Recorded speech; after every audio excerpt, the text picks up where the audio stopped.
Isn't that song inspiring? Yes. Every time I hear it, I am inspired to be brave. When you think about it, inspiration can come from almost anywhere. Attending conferences like this one, trying something new, facing challenges.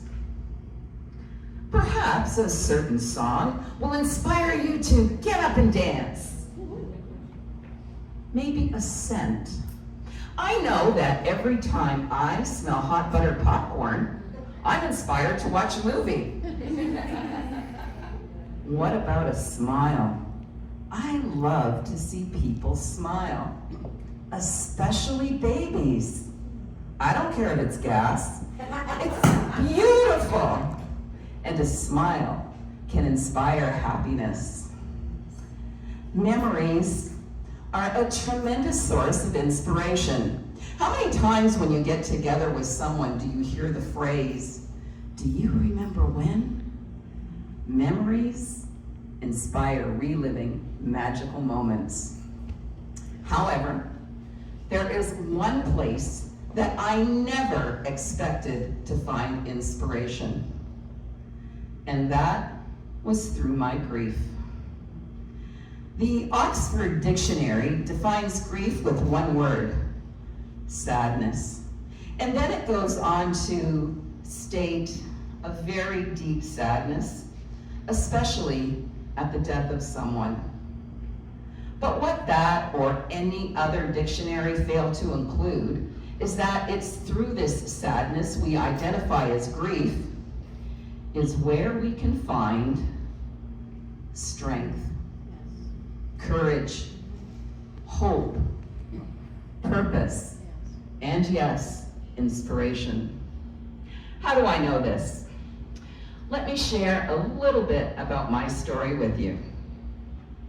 I was born in Hamilton, Ontario.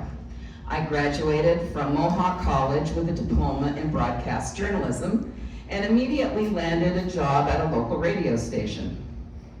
I would do the traffic, and I wrote copy for the news team. Eventually, though, I was hired by the city of Hamilton, where I worked in various departments for over 29 years. In fact, I still work there, only now it's part-time as a school crossing guard. I have 4 major success stories in my life. The first, Michael. The second, Christina. The third, Melissa. And the fourth, Michelle. I am the proud grandmother of 3 with 1 on the way. And last year, I became great. A great grandmother, that is. In August of 2022, I published my first book, a children's story called The Dandelion Princess, which was inspired by a little girl who gave me dandelions on her way to school. Since then, I've published several other stories, some for children, and some focusing on my experience with grief. But today, I am here to share with you how lost in grief I found my purpose. There are 2 sentences that changed my life significantly. The first one I heard on November the 18th, 1976. The second, November 17th, 2019. One day shy of 43 years. The first sentence, "Congratulations, it's a boy." I had just gone through 4 hours of constant pain, yet I felt none of it. My focus was on this perfect baby that we named Michael. And as I held my son in my arms, I remember having my first heart-to-heart with him. I didn't know what real love was until Michael came into this world. And each day it grew stronger and deeper. I did such a good job with my son that 11 months later, I gave birth to a beautiful baby girl, Christina. Again, my heart filled with this unconditional love. She too was perfect and cute as a button. Finally, I found something I'm good at, making babies. 11 months after that, guess what? Don't worry, I learned my lesson. 11 months later, I became a single parent. I realized that my purpose at the time was to raise these incredible babies to the best of my abilities, even if I had to do it alone. Thankfully, I had the love, guidance, and support of my parents, Rudy and Doris Zajac. Later in life, I married a wonderful man. I had 2 more amazing daughters, first Melissa and then Michelle. I discovered that the capacity to love is limitless and expansive. Yes. But what got my maternal clock ticking and my nurturing cells activated was that very first sentence. Congratulations, it's a boy. Now, fast forward to November 17th, 2019 at 5:41 a.m. The second sentence that changed my life. Michael is no longer with us. We knew he was dying, but still, hearing those words stung and sent a gush of nervous angst through my body like venom. The feelings of grief hit hard and fast. I was devastated. But then, somewhere in the stillness of dawn, I recognized that despite this horrible tragedy, the world was still revolving. The Tiger Cats were playing that day. Michael loved football. His sister Melissa was about to have her first baby, a girl. And as I pulled into my driveway, coming home from the hospital, I get a phone call from a lady representing the Trillium Foundation, informing me that my son was a donor and asking my consent to proceed. I was numb. This can't be happening. Why? Why was this beautiful man who was kind, generous, loved life, why was he taken from us? He can't die. He has to live on. Now Saoirse, Melissa's baby, who hadn't been born yet, won't know her uncle. You see, Michael and Maria had tried to have children of their own, but they couldn't. So they focused their attention to their many nieces and nephews. He was that one uncle, you know, the one that all the kids loved. And now, an ER nurse pronounced to all of us that morning the second sentence that changed my life. Michael is no longer with us. From the moment I heard those words, I was determined to prove they were not true.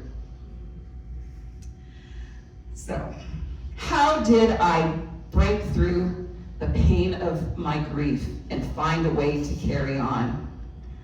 I was there with my son when he died. And 9 days later, I was in the delivery room when my granddaughter was born. I can't tell you how I felt because there are no words. I can only describe it like happiness was pounding on the door of my heart, but grief did not want to let it in. And as I held this precious new baby in my arms, all I could think of was my precious baby now in God's arms. And then suddenly, almost miraculously, all I could feel was love. You see, love was present in both my joy and my sorrow. And once I made that realization, everything became clear. And with clarity came inspiration. And with inspiration came purpose. Strange as it may seem, I invited my grief to walk along beside me.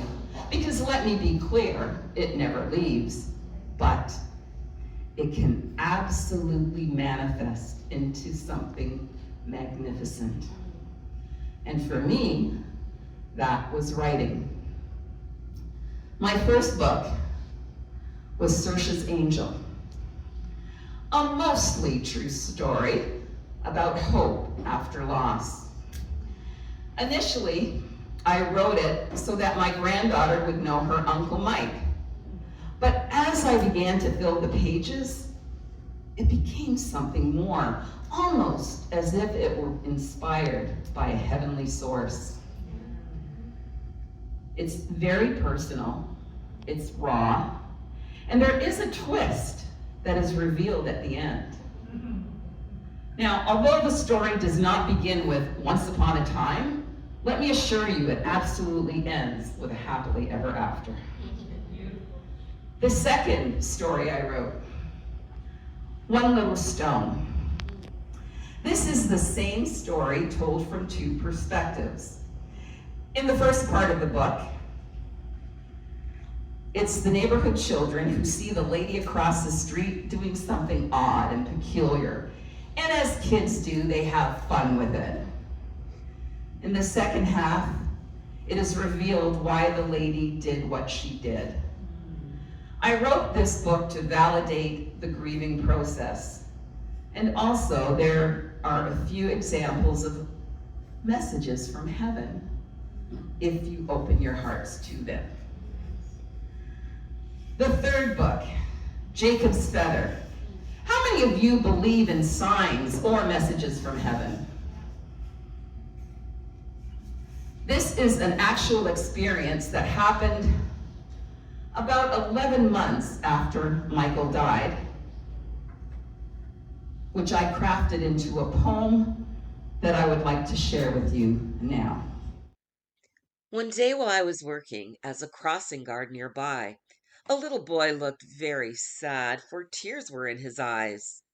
"What's wrong?" I asked his mother, and she looked at me to say, "Jacob lost his feather. We've searched for it all day." "An angel must have needed it," I told the little boy. "I'll bet you made that angel smile." Then his face lit up with joy. He reminded me of my own son as I watched him walk away. You see, my boy is an angel now, and I miss him every day. Back standing at the corner, a truck pulls to the side, big and red with HBS painted on the side. "Oh, wow, is this a sign to show me Michael's near?" That's where he worked before he died. My eyes began to tear. I called my daughter right away to tell her of my day. Her and Mike were very close. This may bring a smile her way. Then later on, she called me back. All I heard was tears then. "Mom, you won't believe this. Not in a million years." As soon as I got off the phone, I said a little prayer, asking Mike to send a sign to show me that he's near. And while working in my garden, this is what I found. Lying there before me was a feather on the ground. Our hearts were full because we knew the message sent that day. Though Michael may have left this world, he's never far away.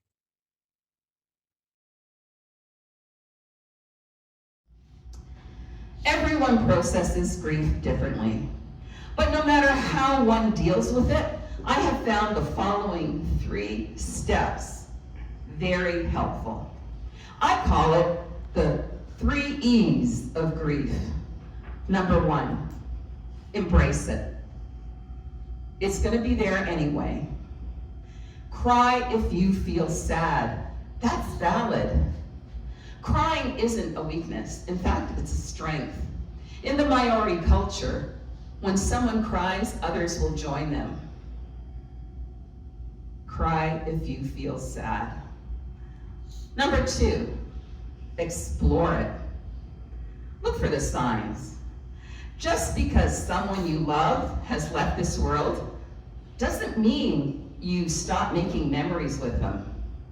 I remember one day I was on my way to visit Maria, Michael's wife, and my car windows were rolled down.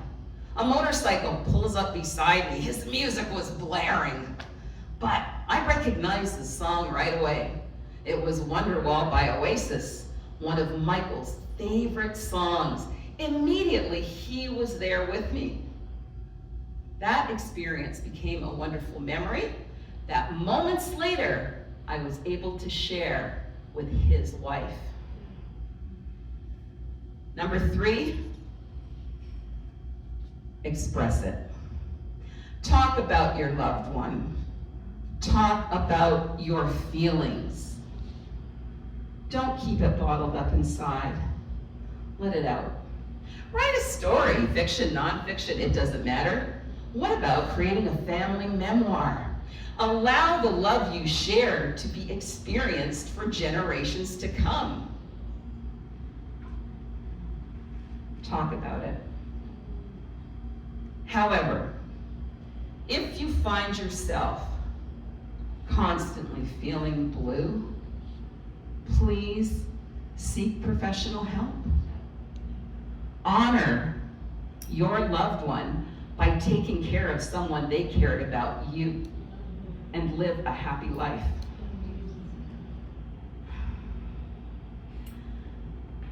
Always ask yourself the question, what would they want me to do?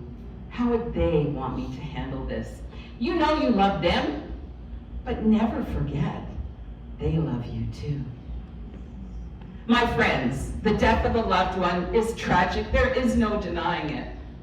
But to forego the grief by never have experienced their love, to me that is the greater tragedy. Now, there is a third sentence that has influenced my life significantly. It's actually the last line in the book, Saoirse's Angel, and it goes, even from heaven, the angels were there, including Jaja, Babsha, Noel, and of course, Saoirse's very special angel, Uncle Mike.